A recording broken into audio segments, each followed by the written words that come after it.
multidão dos que creram, eras o coração e a alma, uma somente, uma semente, somente uma esperança brotando dentro da gente. Nosso era o pão cada dia, nosso era o vinho, santa folia. O que se parte, reparte a própria vida.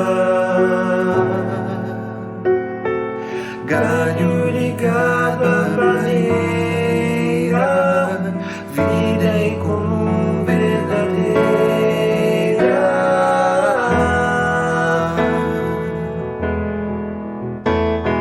Sempre grande poder, curas, milagres de Deus.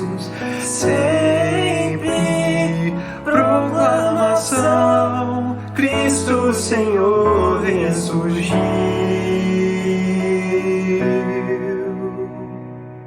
Da multidão dos que creram, era só o coração e a alma, muita alegria, singela vida. Na simpatia de todos, nasce a igreja de novo, povo de Deus, sal e luz para todos os povos.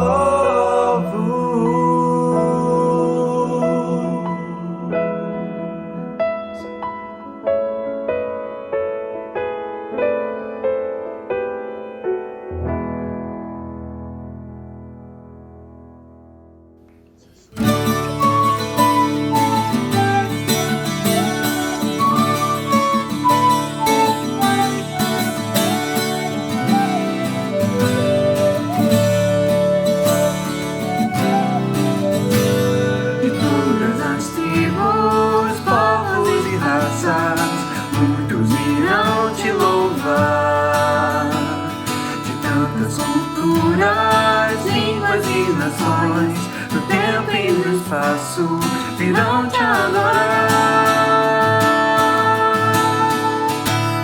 Bendito seja sempre o Cordeiro, Filho de Deus, raiz de Davi. Bendito seja o seu santo nome,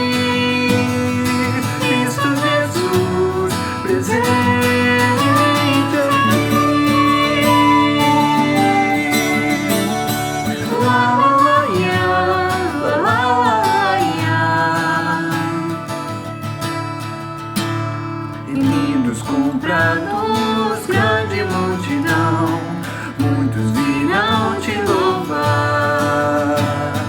Povo escolhido, teu reino e nação, no tempo e no espaço virão te adorar. Bendito seja sempre o Cordeiro, Filho de Deus, raiz de Davi. Bendito seja o seu santo nome, Cristo Jesus, presente aqui.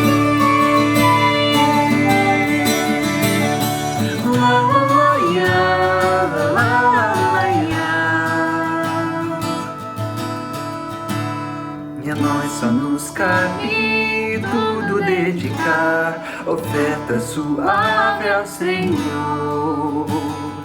Dons e talentos queremos consagrar, e a vida no teu altar pra teu louvor. Bendito seja sempre o Cordeiro, Filho de Deus, raiz de Davi. Bendito seja o seu santo nome, Cristo Jesus, presente.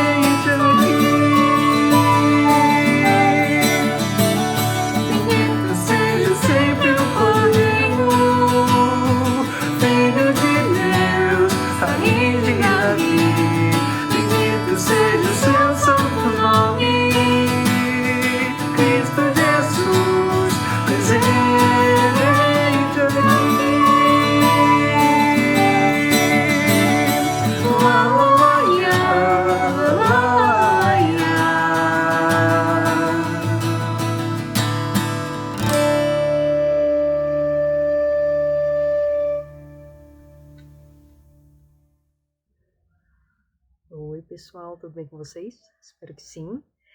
Para quem ainda não me conhece, muito prazer, eu sou a Carol. Eu participo da BU desde 2012, quando eu entrei na faculdade lá em Ribeirão Preto. Hoje eu estou formada, eu sou química e atuo na assessoria auxiliar da nossa região. Bom, eu estou aqui hoje porque eu fui convidada pelos nossos queridos obreiros a trazer a exposição desse CR Testemunhas pelo Espírito Santo para vocês. O trecho que a gente vai estudar está lá em Atos 2, dos versículos 14 ao 41. Para ganhar tempo, eu não vou ler esse trecho aqui com vocês. Eu peço encarecidamente que vocês pausem o vídeo, por favor, dá uma lida no texto com calma, e aí volta para cá para a gente conversar, tá bom? Mas é para voltar. Bom, espero que vocês tenham pausado, tenham lido, então vamos conversar um pouquinho. Antes de entrar no trecho propriamente dito, vou fazer uma pequena introdução. Lucas é o autor, tanto do Evangelho de Lucas quanto do livro de Atos, né? Ambos são dedicados a Teófilo e escritos no mesmo estilo literário grego. Lucas, ele escreveu os 2 volumes como um historiador cristão. Ele era um médico, um culto, foi companheiro de viagem de Paulo, ele morou na Palestina por 2 anos, pelo menos, e foi um grande investigador. Ele escreveu também como um diplomata, porque ele foi sensível em relação à igreja e ao Estado, e como um teólogo evangelista. Ele se preocupa em buscar sua mensagem sobre Jesus e sobre a igreja primitiva de maneira fidedigna. Ele proclama o evangelho da salvação de Deus em Cristo para todos os povos. Por isso que ele inclui tantos sermões e declarações, especialmente de Pedro e Paulo em Atos. Ele não somente os mostra pregando aos seus ouvintes originais, mas também os capacita a pregar para nós que, séculos mais tarde, ouvimos seus sermões. Porque conforme disse Pedro, né, no dia do Pentecoste, a promessa da salvação vale também para nós hoje e para todas as gerações. No primeiro livro, Lucas ele relata todas as coisas que Jesus começou a fazer e ensinar até o dia em que foi elevado às alturas. Nesse segundo livro, né, em Atos, ele escreve sobre aquilo que Jesus continuou a fazer e ensinar após sua ascensão, especialmente por intermédio dos apóstolos. E diferente de outras religiões, que seus fundadores completaram o ministério durante a vida terrena, Jesus ele estava apenas começando. Assim, o ministério de Jesus na Terra, exercido de forma pessoal e pública, foi seguido por seu ministério celestial, exercido através do Espírito Santo por intermédio dos apóstolos, né? E muitos chamam Atos dos Apóstolos, né? Mas quando a gente lê o livro, a gente vê que o nome mais cabível aqui seria Atos do Espírito Santo, pois do começo ao fim ele é o registro de seu advento e atividade.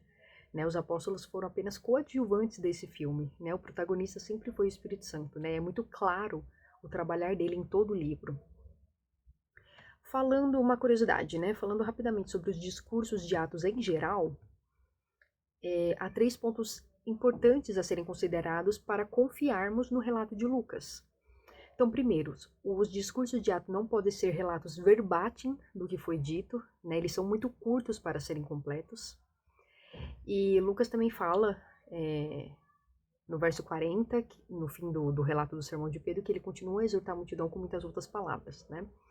Como não havia meios de gravação naquela época, era impossível Lucas redigir exatamente tudo o que foi dito, né? Então, a partir de registros posteriores, ele faz um resumo confiável de cada palestra. Segundo, se alguém comparar os discursos entre si e com as passagens narrativas de Lucas, verá que a totalidade do seu texto reflete o mesmo estilo e vocabulário, enquanto que muitas das palestras apresentam a mesma forma, ênfase teológica e citações das escrituras. Então, a explicação natural é que tudo vem da mente de apenas uma pessoa, Lucas, né? Outro ponto é que naquela época era comum os historiadores inserirem discurso dos personagens principais na narrativa, compondo eles mesmos livremente os trechos. Isso não quer dizer que eles colocavam alguma mentira na história, não. E muitos acreditam que com Lucas não foi diferente, né? Afinal, ele era um historiador. E a terceira forma de enxergar os discursos de Atos consiste em vê-los de uma maneira equilibrada, rejeitando o liberalismo extremo e a crítica extrema. São resumos confiáveis. Né? Lucas ele afirma em seu prefácio que estava escrevendo uma história cuidadosamente investigada, e no início do segundo livro, que seu conceito de história incluía tanto palavras como atos. Cada discurso é adequado ao seu orador, ao público e às circunstâncias. Né? Lucas tomou cuidado até com isso.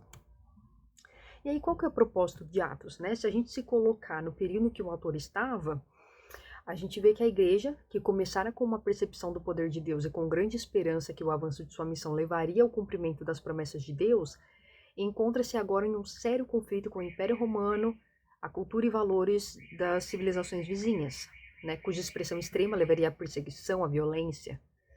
O estilo de vida que os cristãos propunham e seguiam não era o da sociedade como um todo. Não era nem mesmo dos melhores elementos daquela sociedade. O reino de Deus é o cerne da mensagem de Jesus nos evangelhos e também da mensagem dos apóstolos em Atos. Esse reino, na percepção bíblica, não é um lugar puramente espiritual para o qual a alma dos mortos vai. É a consumação física e também espiritual da vontade de Deus para toda a criação, né? No entanto, é um reino um tanto estranho, né, que pode ser comparado, como Lucas fala no Evangelho, a um grão de mostarda, a um pouco de fermento. É um reino diferente de todos os reinos atuais, terrenos, porque quem quer ser o maior entre vós tem que ser como o menor, e quem governa como quem serve. Além disso, o pobre e o faminto, os que são odiados, os que pranteiam, serão abençoados. O contrário dos que geralmente são os mais queridos da sociedade, né? Mas ai de vós que sois ricos, porque já recebestes a vossa consolação. Ai de vós que agora estáis satisfeitos, porque passareis fome, e etc, né? E Atos também é sobre esse reino estranho. A história aqui é sobre os atos de um espírito que torna possível a vida para os cristãos como cidadãos desse outro reino, mesmo em meio a reinos deste mundo. Boa parte do livro de Atos nos informa como essa estranha ordem do reino de Deus torna-se uma realidade na vida da igreja quando ela obedece aos ditames do Espírito. Então, os cristãos que iniciaram sua missão como arautos de uma nova era corriam agora o risco de se sentir extremamente desencorajados por causa desses conflitos, né? Então, nessa situação, era necessário um guia para orientar os cristãos em seu comportamento, em sua fé durante esses tempos difíceis, né? Então, diante da dificuldade, o que eles deveriam fazer? Qual deveria ser a atitude deles? Como ter coragem? Por que ter coragem? Né? E aí Lucas responde a essas e outras perguntas com uma obra dupla. A primeira parte é o Evangelho, né, onde ele deixa claro que Jesus, embora ele não fosse um revolucionário como os Zelotes, ele estava sim em conflitos com as autoridades entre seu povo judeu e entre os romanos. E a segunda parte da obra, né, Atos, mostra que o mesmo é verdade em relação aos primeiros discípulos. Por isso que Lucas dedica tempo nos contando sobre os confrontos entre os primeiros discípulos do Sinédrio, o martírio de Estevão, as várias aparições de Paulo diante das autoridades judias romanas e por aí vai. Então, o propósito aqui era fortalecê-los e guiá-los nesses conflitos, né? E a consequência desse propósito é o que a gente já falou, é que o principal personagem do livro de Atos não são os apóstolos, não é Pedro nem Paulo, mas o Espírito Santo. É através dele que temos o poder e a capacidade de enfrentar momentos complicados testemunhando de Cristo. É impossível conhecer verdadeiramente a Jesus sem a intervenção do Espírito. O discipulado é inconcebível sem ele. Não pode haver vida sem o doador da vida, nem o entendimento sem o Espírito da verdade, nem comunhão sem a unidade no Espírito, nem caráter semelhante a Cristo sem o seu fruto, nem testemunho efetivo sem o seu poder. Assim como um corpo sem respiração é um cadáver, a igreja sem o Espírito é morta. E Lucas, ele sabia muito bem disso, tanto é que ele é o que enfatiza mais o Espírito, né, em comparação com os outros evangelhos. E então o Espírito Santo tanto equipou os apóstolos para serem testemunhas primárias, como também nos equipa hoje para sermos testemunhas secundárias, né? Atos 2, ele possui 3 sessões. Então, Lucas começa com a descrição do evento do Pentecoste, propriamente dito, continua com a explicação do evento dado por Pedro, em seu sermão, e encerra com os efeitos sobre a vida da igreja em Jerusalém. E aí, como eu disse, né, nessa exposição a gente vai se atentar à segunda sessão, o discurso de Pedro.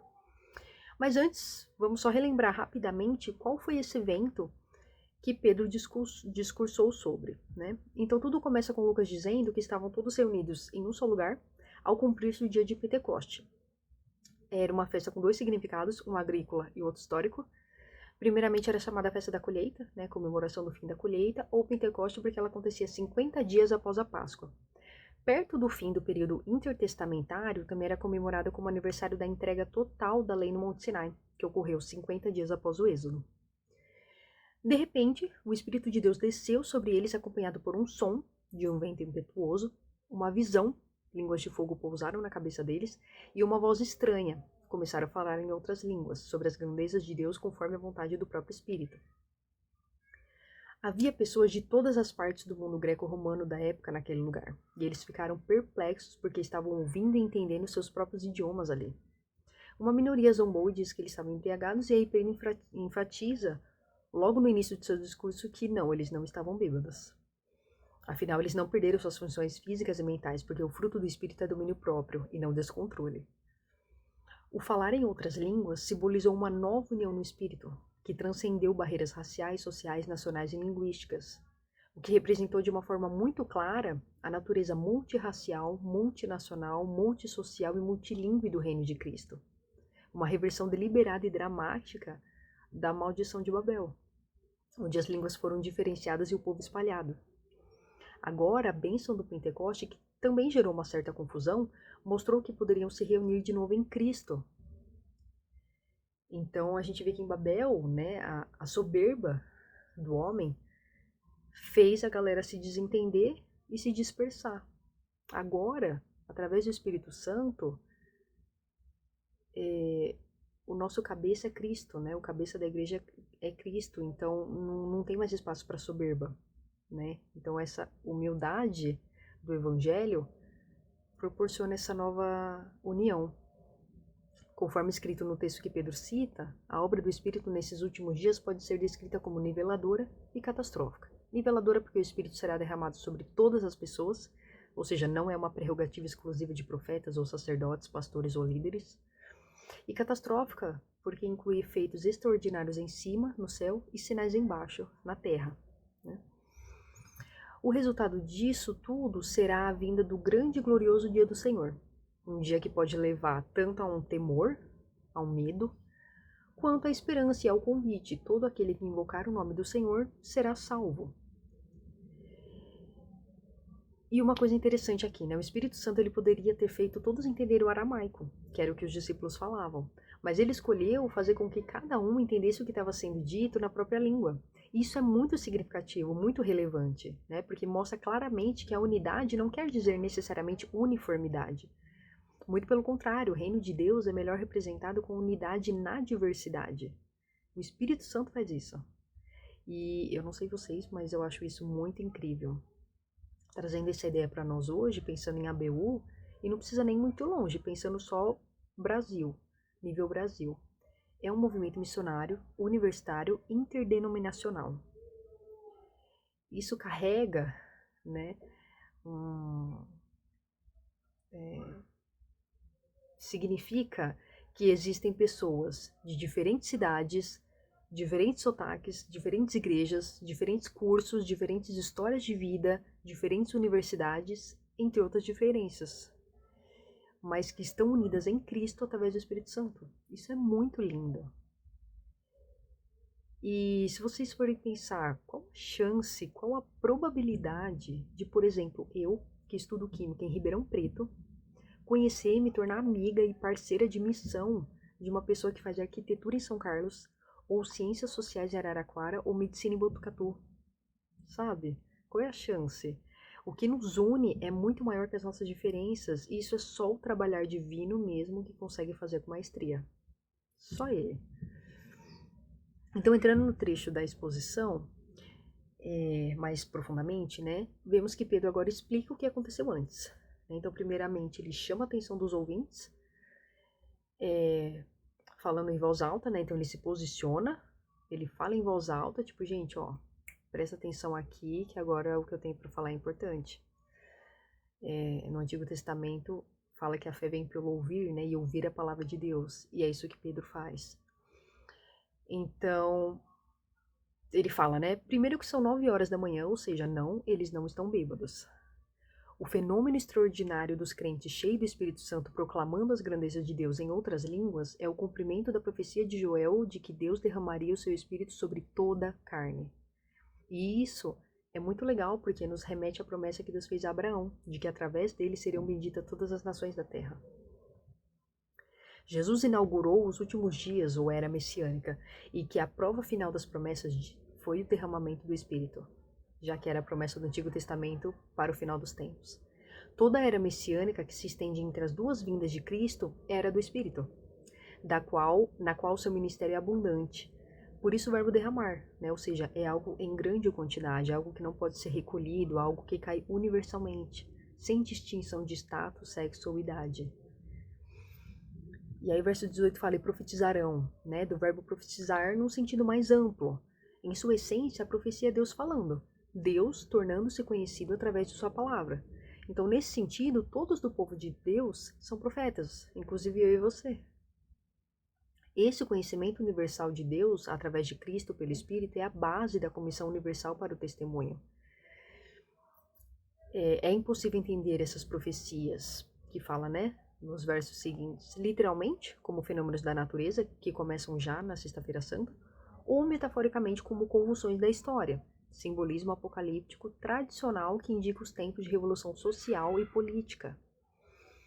Enquanto isso, entre o dia de Pentecoste e o dia do Senhor estende-se um longo período de oportunidade onde o Evangelho será pregado em todo o mundo, e acontecerá que todo aquele que invocar o nome do Senhor será salvo.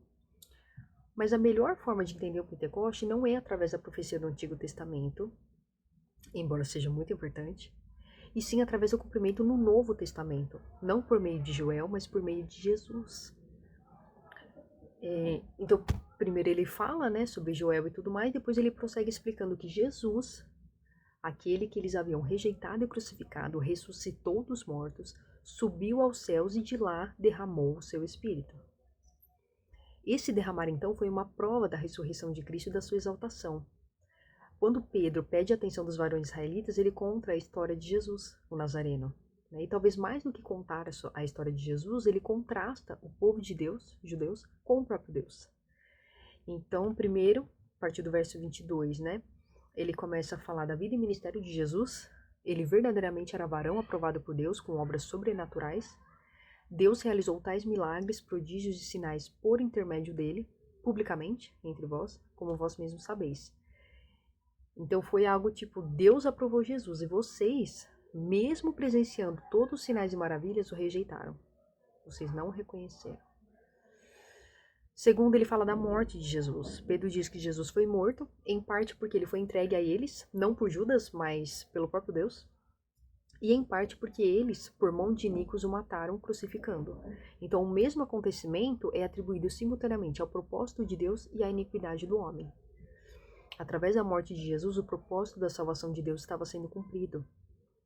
A gente até poderia pensar, ok, então eles fizeram a mesma coisa no fim, né? Tanto o povo quanto Deus mataram Jesus. E não é bem assim, né? A motivação era diferente. O povo fez isso ao desprezar Jesus. Deus faz isso por amor a nós, nos dando a chance de nos reconciliarmos com Ele, né? E para exaltar Jesus na posição de único Salvador. Não é a mesma coisa, né? Terceiro, sua ressurreição. Então, apesar dos homens terem matado Jesus, Deus o ressuscitou e o libertou dos grilhões da morte. Grilhões aqui significa literalmente dores de parto, ilustrando a ressurreição como uma regeneração, um novo nascimento da morte para a vida. Pedro confirma o fato da ressurreição apelando ao Salmo 16, dos versos 8 a 11, no qual ele alega que ela foi predita. E lembrando-se da promessa, Davi aqui não poderia estar falando dele mesmo, porque ele morreu e foi sepultado. Então, sendo um profeta e se lembrando da promessa de Deus, né, de que viria um descendente para reinar eternamente, ele se refere à ressurreição de Cristo, né? E aí Pedro acrescenta, esse Jesus, Deus ressuscitou, do que todos nós somos testemunhas. Assim, o testemunho falado dos apóstolos e a profecia escrita dos profetas convergem. Quarto, sua exaltação. Então, depois de falar da ressurreição, Pedro fala da exaltação de Jesus à destra de Deus.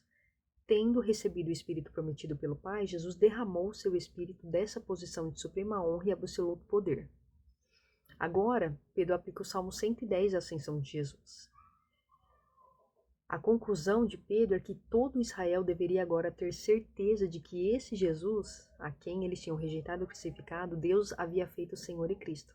Não que ele já não fosse, mas agora Deus o exaltou para ser em realidade e poder o que ele já era por direito.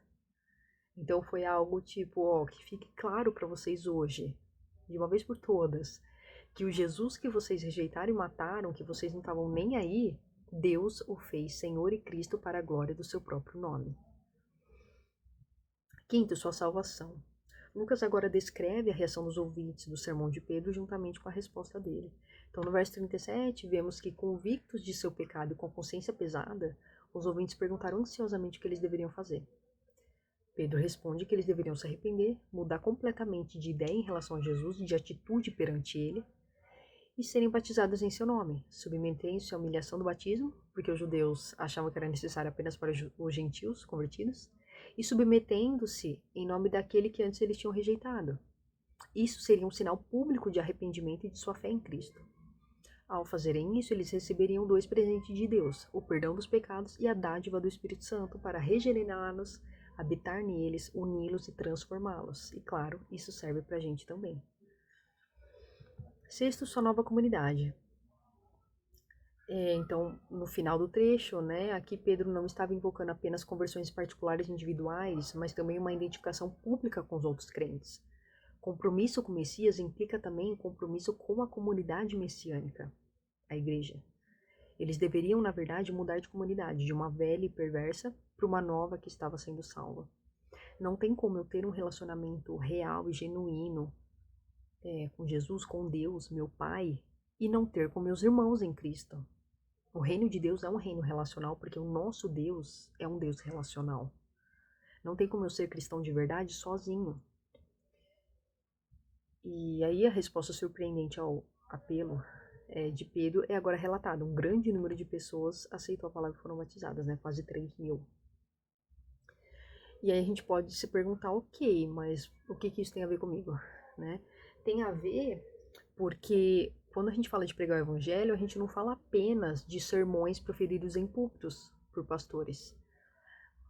Todo cristão foi chamado a pregar o evangelho, a falar das grandezas de Deus, E o sermão de Pedro nos dá princípios valiosos para isso, O nosso desafio hoje é sermos fiéis a esse evangelho ao mesmo tempo em que o apresentamos de uma forma que alcance as pessoas de nossos dias.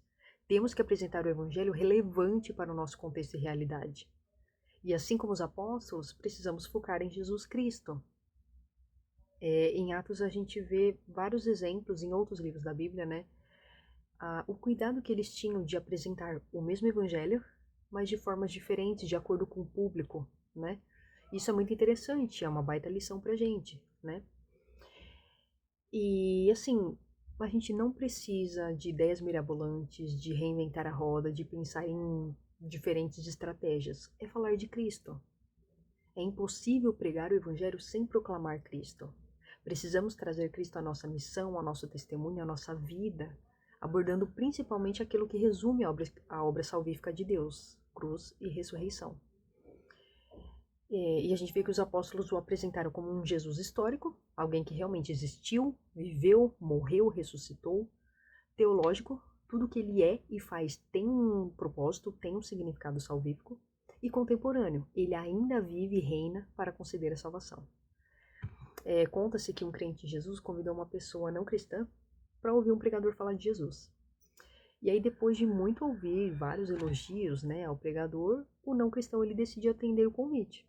Nossa, se esse cara é tão bom, vamos lá ver, Depois que terminou a mensagem, a pessoa que convidou falou, e aí, o que você achou? E aí, a pessoa que foi convidada falou, nossa, fantástico. E aí, o cara que convidou falou, não falei? Eu falei que ele era bom. E aí o não cristão fala, não, eu não tô falando do pregador. Fantástico é o Jesus que ele anunciou. É isso, Cristo é quem deve aparecer nas nossas mensagens, na nossa vida. Tudo se resume a Ele, Porque dele, para Ele e por Ele são todas as coisas. As pessoas convertidas após o discurso de Pedro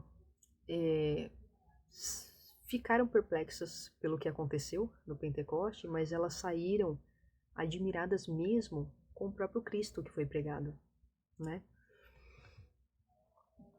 E claro, sempre pautada principalmente na palavra, Os apóstolos sempre deixavam claro sobre o fato de terem testemunhado Jesus com seus próprios olhos em relação às profecias do Antigo Testamento sobre Jesus, Pedro faz isso ao citar os Salmos, por exemplo, Assim, Cristo possui um duplo atestado. Então, o foco maior é sempre na palavra, né? É a maior revelação divina que a gente tem. E ao longo do livro de Atos, por 3 vezes, Lucas, ao invés de falar que a igreja crescia, ele fala que a palavra de Deus crescia e por conta disso se multiplicava o número de discípulos. Mas claro, experiências também são importantes, né? A palavra de Deus, ela é um livro vivo, né? É um livro que transforma vidas, porque é uma palavra inspirada pelo próprio Espírito Santo, né? Não é um livro qualquer. Ela transforma o nosso dia, nossa semana, nossa vida, nossa cosmovisão, nossa maneira de tratar o outro, o ambiente, a mim mesmo, enfim, né? Ou seja, transforma tudo aquilo que eu experimento no meu cotidiano. Então, minhas experiências no Evangelho são válidas, né? E eu posso usá-las para falar das grandezas de Deus. E como o nosso querido obreiro Pedro colocou no texto de abertura do CR, né? Creio que, em parte, nossa deficiência na hora de testemunhar de Jesus Cristo no mundo estudantil, e acredito que em outras áreas também, vem de não ter claro as implicações que a ressurreição de Jesus e o reino de Deus têm para as nossas vidas, a sociedade e todo o cosmos. E eu concordo totalmente, né? Muitas vezes não faltam recursos nem mão de obra para proclamar o evangelho. Esses dias eu estava lendo umas coisas na internet e me deparei com uns dados interessantes. E eu ouvi de um pastor esses dias e eu achei muito interessante, né? Ele falou que hoje, né, cerca de 801 milhões de pessoas que se dizem cristãs protestantes no mundo, né? Pensando que a gente tem cerca de 7,2 bilhões de pessoas no planeta, bastaria cada cristão pregar o evangelho para apenas 10 pessoas, e assim o mundo todo estaria evangelizado, né? Mas a gente sabe que muitas ainda não conhecem a boa notícia do evangelho, né? Tem gente famosa que morre e cerca de poucas horas depois metade do planeta já sabe que a pessoa faleceu. Jesus morreu e ressuscitou há mais de 2000 anos atrás e ainda tem gente que não sabe dessa notícia, né? Então, muitas vezes, falta disposição da nossa parte. Ou falta uma profunda convicção daquilo que a gente crê. Daquilo que isso implica na nossa vida, igual Pedro escreveu, né? Ou falta amar a Cristo de verdade, né? Porque lá em João, Jesus diz que aqueles que aceitam meus mandamentos e obedecem são os que me amam. E no texto da Grande Comissão, em Mateus, né, no final de Mateus, Jesus diz aos discípulos: foi-me dada toda a autoridade no céu e na terra. Portanto, vão e façam discípulos de todas as nações, batizando em nome do Pai, do Filho e do Espírito Santo, ensinando-os a obedecer a tudo que eu lhes ordenei. Eu estarei com vocês até o fim dos tempos. É um mandamento, né? Dado a nós, dado aos discípulos e também dado a nós. Se não estamos cumprindo, ou se a gente não deseja ardentemente cumprir esse mandamento, talvez eu não ame tanto a Deus, a Jesus, como eu acho que eu amo. Mas claro, apesar de ser um mandamento, eu não faço isso para ser salvo ou por pura obrigação. Eu faço porque eu fui salvo e foi algo tão maravilhoso, né, o que aconteceu comigo, que eu quero que outras pessoas experimentem isso também. E por que eu consigo fazer isso? Porque Jesus disse que estaria comigo até o fim dos tempos. E porque todo o poder e autoridade no céu e na terra foi dado a Ele, né? Ou seja, eu não testemunho de uma pessoa qualquer. Eu testemunho do Senhor e Salvador soberano que tem todo o poder nas mãos. O dia que a gente tiver mais certeza, mais clareza daquilo que a gente crê, da cruz, da ressurreição de Jesus e da realidade futura, céu, inferno, etc., a gente não vai querer fazer outra coisa a não ser testemunhar disso. Seja com a minha graduação, com a minha profissão, meus relacionamentos, minha vida. E as experiências nos ajudam nessa clareza, né? E eu digo isso não apenas no sentido emocional, principalmente racional, né? Quando a gente fala de clareza e entendimento, a gente fala mais de razão do que de sentimento e emoção.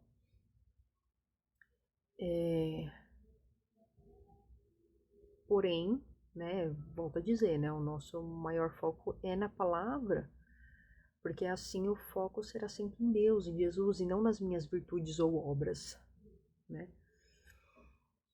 Isso vem como consequência de quem Jesus é na minha vida, né? no final vai tudo convergir para a honra e glória do Senhor, né? E para a expansão do reino. E não é só sobre o que Jesus fez por nós, né? Morreu e ressuscitou, mas também daquilo que ele nos oferece como resultado. Perdão dos pecados, esperança da vida eterna, e enquanto Jesus não volta, a gente tem a dádiva do Espírito Santo que nos transforma em novas criaturas, nos capacita a testemunhar e nos ajuda a ter certeza das realidades e ressurreição de Jesus e do seu reino, né? E a gente fala muito do novo nascimento, né? É o Espírito Santo que proporciona isso em nós, e se é Ele que nos capacita a testemunhar e nos ajuda a ter certeza dessas realidades de Cristo para nós, se eu ainda não estou tão convicta dessa realidade e não estou tão desejosa por proclamar isso para as outras pessoas, talvez eu não tenha nascido de novo ainda, né? Eu preciso rever algumas coisas, né? A ressurreição de Jesus é importante, pois a esperança da redenção plena nos motiva a continuar remando o barco, a glorificar a Deus, a proclamar o teu reino com tudo que somos e fazemos, né? E quando a gente lê o texto de Colossenses 1, do 15 ao 20, é o texto...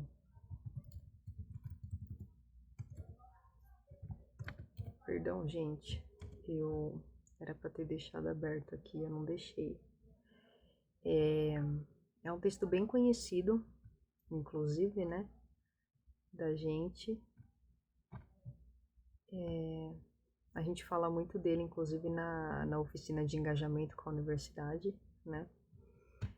E é aquele trecho que fala: Ele é a imagem do Deus invisível, primogênito sobre toda a criação, pois nele foram criadas todas as coisas do céu e na terra, as visíveis, as invisíveis. Todas as coisas foram criadas por ele, para ele, ele é antes de todas as coisas, nele tudo subsiste, ele é a cabeça, né? Ele é o princípio, o primogênito dentre os mortos. Foi do agrado de Deus que nele habitasse toda a plenitude, por meio dele reconciliasse consigo todas as coisas, né? Os que estão na terra, no céu, estabelecendo a paz pelo seu sangue derramado na cruz.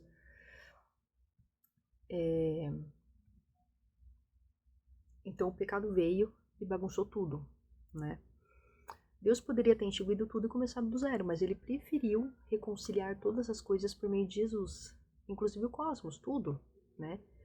A redenção divina é para nós e também para a natureza, o universo. Todos esperam ansiosamente pela redenção plena, né?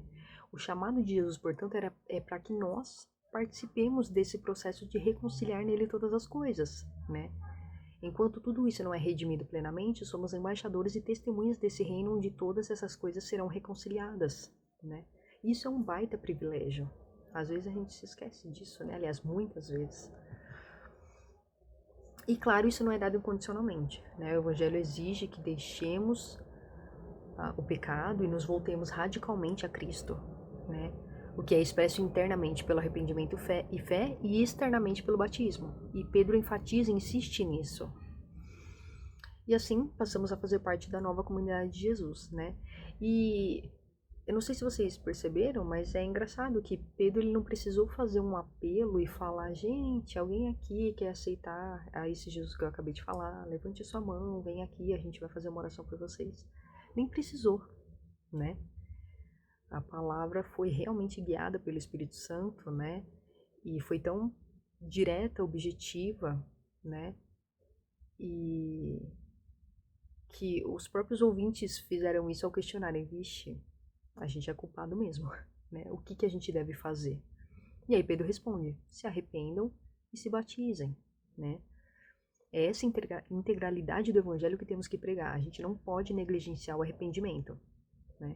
Falar da esperança que a morte e a ressurreição de Cristo trouxe é bom. A gente gosta de uma mensagem motivacional. Mas isso só foi necessário porque somos pecadores e precisamos de arrependimento. Eles precisavam se voltar a Deus de todo o coração de maneira genuína. Eles não podiam se apoiar na fé dos ancestrais. Assim como a gente também não pode se apoiar na fé dos nossos pais, dos nossos líderes, dos nossos avós, enfim. Todos nós, individualmente, precisamos nos arrepender, né? E não importa se eu venho aparentemente cumprindo todos os mandamentos, né? A motivação do coração é o que realmente importa, é o que está em jogo no reino de Deus. né? Jesus deixa isso muito claro no Sermão do Monte, por exemplo, ou quando ele responde ao jovem rico, né? Naquela passagem que o jovem rico fala que ele vinha cumprindo todos os mandamentos, tal, né? O que mais ele devia fazer? E aí Jesus fala: bom, então vende tudo que você tem e dá aos pobres, né? Não necessariamente Jesus queria que ele fizesse isso, mas a motivação do coração dele é o que estava em xeque ali, né? E aí, tanto é que ele sai muito triste, né? Porque ele era muito rico. E, e como a gente já viu, né? É um reino um tanto estranho aos olhos humanos, né? Por nós mesmos, a gente não consegue entrar e permanecer nele. É só o Espírito Santo mesmo que faz isso, né? Que faz eu pensar, ok, Jesus me salvou. A única doença que realmente me mataria já foi vencida na cruz, que é o pecado. Então, agora eu quero viver nele, pra ele, por ele, experimentar de um relacionamento genuíno com a Trindade, deixando minha vida de pecado pra trás, e eu preciso falar dessa maravilhosidade pras pessoas, né? Outras pessoas precisam viver isso também. Precisam ter essa esperança também, né? O mundo hoje carece de Cristo, né? E a gente precisa sair da nossa zona de conforto e falar, e testemunhar e proclamar. E hoje a gente tem a mesma responsabilidade de contar a história de Jesus como fato, doutrina e evangelho, né? Então, resumindo, Jesus partiu, mas ele voltará. E nesse intervalo a gente pode contar com sua presença e seu poder para nos capacitar a proclamar sua mensagem, né? O Espírito é um sinal presente do mundo por vir, o pagamento da primeira parcela que garante seu reino vindouro. Através do Espírito, nós já podemos gozar da era que está por vir. E isso é muito forte no Novo Testamento, né? Essa coisa do já e o ainda não. O reino já chegou com a primeira vinda de Cristo, mas só será pleno quando ele voltar, né? E nós já podemos desfrutar da herança futura aqui. E é isso que a gente precisa mostrar e falar para as pessoas ao nosso redor, né? Então, antes que venha o fim do fim, que também vai ser um novo começo, o Espírito vem, capacita a igreja para mostrar ao mundo esse reino que está por vir e o quão maravilhoso isso será, né? E a gente não faz isso de qualquer jeito, né? Não é pelas nossas próprias forças. Por isso que Jesus deixou bem claro para os discípulos que eles deveriam esperar em Jerusalém, eles precisavam de um preparo. A capacitação viria do Espírito e não das próprias forças deles, né? A gente não pode ter sucesso na missão de Cristo sem o seu poder. Aliás, muitas das coisas que ele nos chama a fazer geralmente não é algo que a gente consegue fazer por nós mesmos, né? Precisamos depender da sua força em vez da nossa, né? Claro que a gente vai usar nossos talentos, nossos dons, nossas habilidades, tudo que ele nos deu, nos proporcionou para testemunhar, mas sempre lembrando que é o Espírito Santo quem guia, quem orienta, né? Por mim mesmo eu não consigo fazer nada. O mesmo poder que foi dado aos profetas na antiguidade nos é dado hoje, para deixar o mundo saber sobre Jesus até os confins da terra, não importando quem seja. E é um poder diferente do entendido no mundo, né? Fala-se muito, se você quer conhecer alguém, dê poder a ela para você ver quem ela é de verdade, como ela vai se comportar, né? E Deus nos deu poder, tanto de nos tornarmos filhos dele, quanto do Espírito Santo, né? Mas é um poder diferente. Não nos transforma em autoridades dominadoras, mas em servos, né? Não em pessoas soberbas, mas humildes, que considero o outro superior a mim mesmo, né?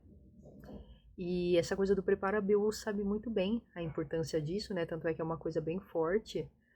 Nossa, os eventos de treinamento, né? Tanto a nível local, micro-regional, regional, nacional, até internacional. E isso é muito legal. E eu incentivo a vocês que participem do máximo de eventos que puderem. Leiam o maior número de livros recomendados nesses eventos que puderem, né? Inclusive os da ABU Editora, que são sensacionais. Mas assim, nunca se esqueçam da supremacia da Bíblia e da capacitação e dependência do Espírito Santo para fazer a obra, a missão, né? E talvez uma ótima maneira de ser cheio do Espírito Santo seja através da oração, né? Como eles estavam fazendo, conforme o texto relata.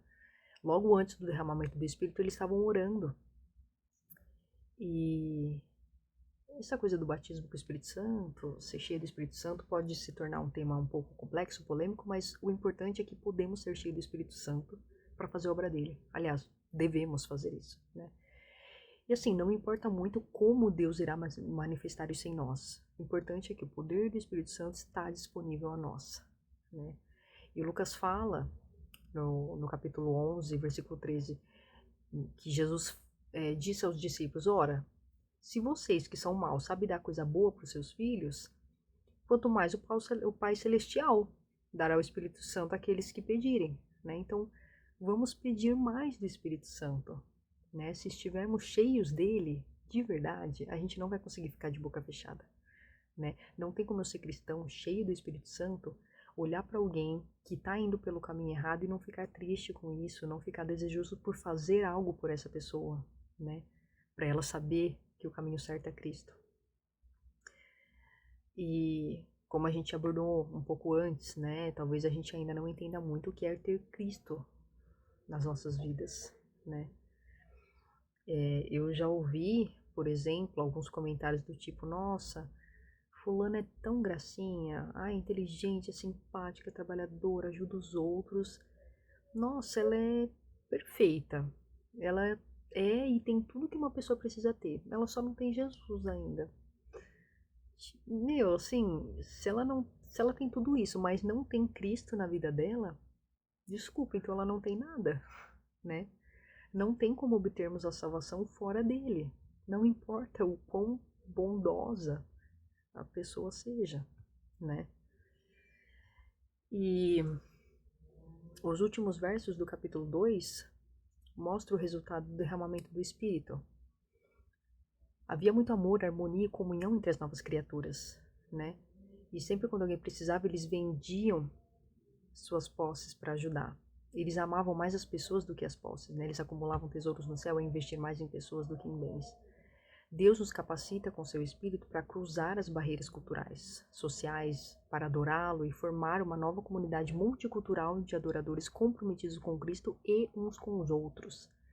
Servir a Deus tem implicações práticas na vida terrena, né? Lá em Mateus 25, é o texto que fala, Jesus fala, né? Quando eu tive sede vocês me deram de beber, quando eu tive fome vocês me deram de comer, etc. E aí os ouvintes perguntam, mas quando que a gente fez isso, né? E Jesus fala, quando vocês fizeram um dos meus pequeninos, vocês fizeram a mim também. Nós cristãos, com frequência demais, permanecemos com o nosso olhar voltado para o céu e esquecemos que fomos postos na terra a fim de cumprir uma missão.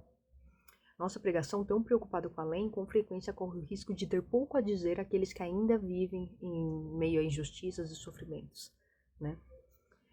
E outro ponto que achei interessante é que Pedro, ele prega um evangelho puro e simples, né? Ele não fala palavras eloquentes, ele não abusa da retórica, ele não faz rodeios, ele fala de Cristo, ponto. E no fim, 3.000 pessoas se convertem, né?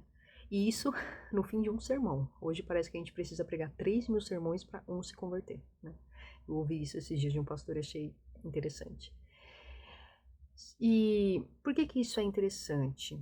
Porque se a gente lembrar do Pedro antes de Atos, né, lá nos evangelhos, a gente vê um Pedro de personalidade sanguínea agindo mais por impulso do que por sabedoria, né?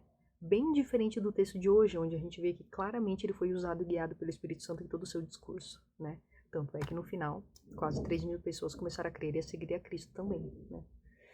E nós muitas vezes agimos por impulso, né? Por pura animação, empolgação do momento, ou pelas nossas próprias forças, né? Mas que a gente tome essa transformação de Pedro como exemplo de sermos pessoas cheias e guiadas pelo Espírito Santo, que faz a nossa parte, né? Que se posiciona, que fala, eis-me aqui, Deus, usa-me, envia-me.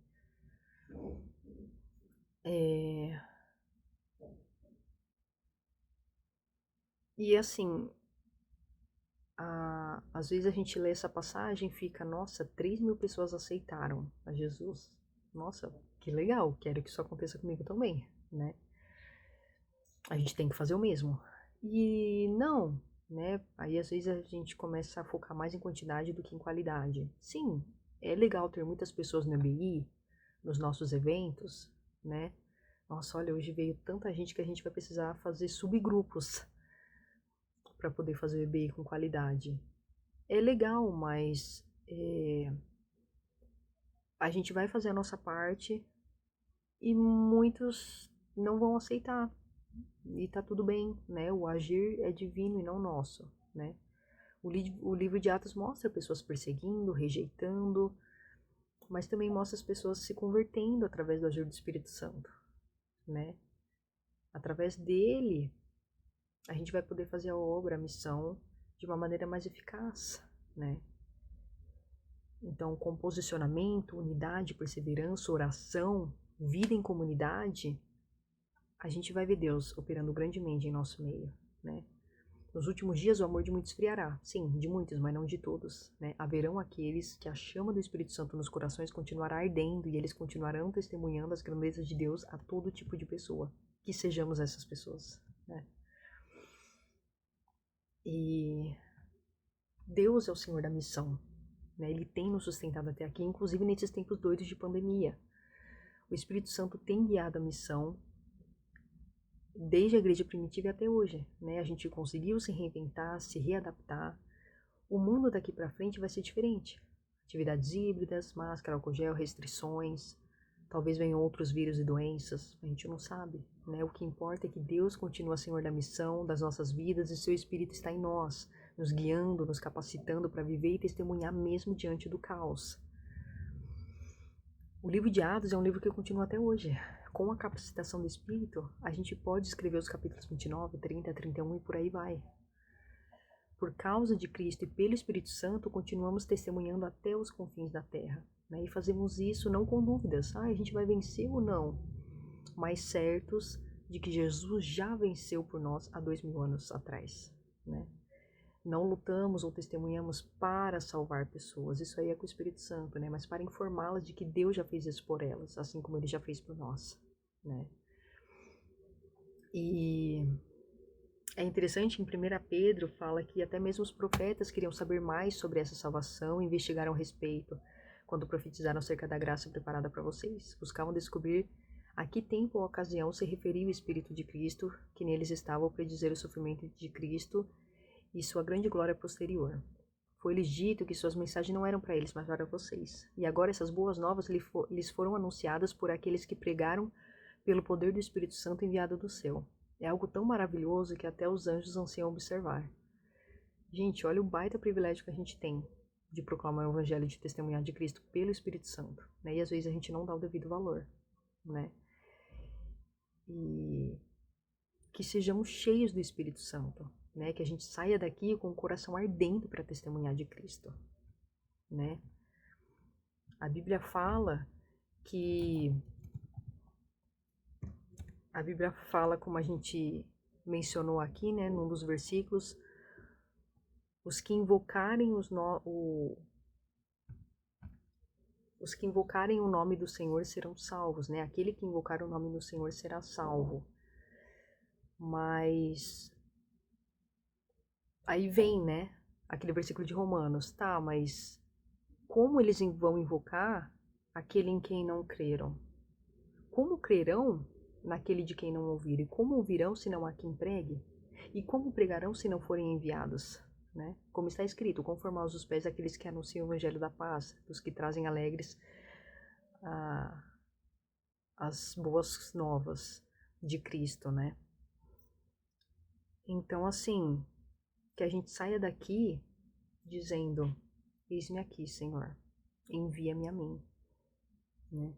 Envia-me a mim, para que eu possa falar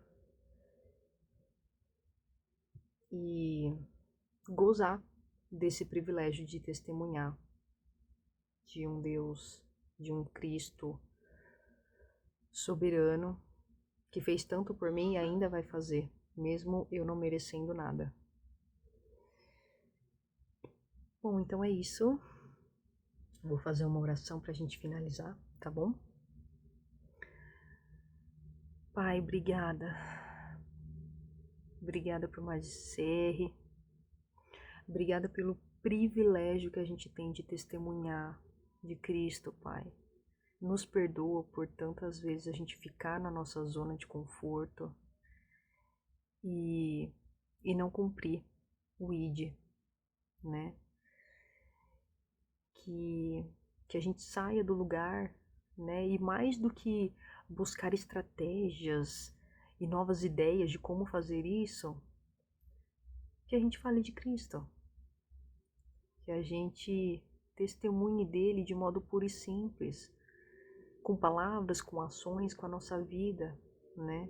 Aonde a gente estiver, com quem a gente estiver, né? E que teu Espírito Santo possa nos capacitar para isso, possa nos guiar, possa nos orientar, assim como aqueles apóstolos em Atos. Que sejamos pessoas cheias do teu Espírito, Deus, para que a gente possa falar com ousadia, para que a gente possa se posicionar e ter coragem de fazer isso em qualquer lugar, em qualquer tempo, para qualquer pessoa. Em nome de Jesus, que saiamos daqui desejosos, Pai, por falar mais das tuas grandezas. É o que te peço e te agradeço por tudo, Pai. Amém.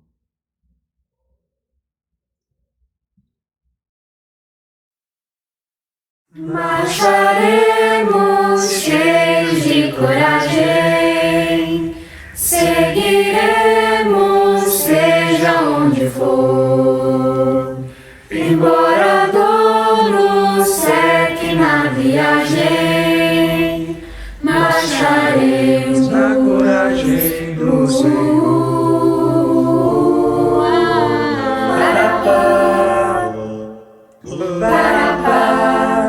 Nós queremos ouvir tua voz, teu louvor sempre esteja entre nós. Queremos ser, Senhor, mais sábios, na verdade, no amor. Marcharemos na coragem do Senhor.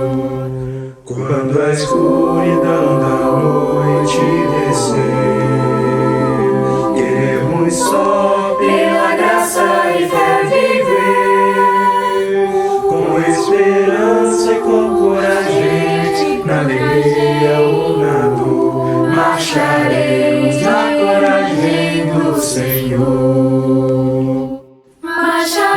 marcharemos cheios de coragem, seguiremos seja onde for, embora a dor nos seque na viagem, marcharemos na coragem do Senhor.